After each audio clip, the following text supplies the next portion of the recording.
Welcome to Not Milk Never Milk. Subscribe if you're lactose intolerant. You start now, power off and remove batteries, then set the controller face down on a soft cloth so you don't scratch it. Feel along the perimeter for tiny seam gaps where clips hide.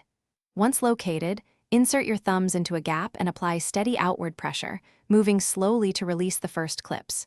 You're breaking the seal, not forcing it. Keeping it level prevents damaging internal ribbon cables.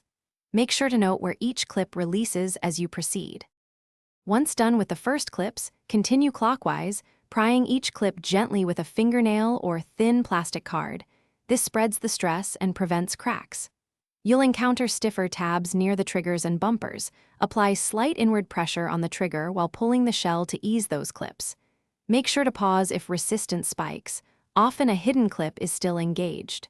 As the halves separate, support internal parts, so joysticks and paddles don't pop out, and note where each retention tab sits.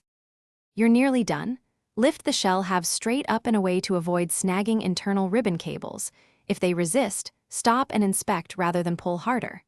Once free, set shells aside and keep small parts organized. If a ribbon or connector is tight, unlock its latch before further manipulation. If things go wrong and a section remains stuck, backtrack to the last released clip and work toward the obstruction slowly. Patience prevents broken tabs. Thanks for watching. If this was helpful, leave a like and consider subscribing. See you next time.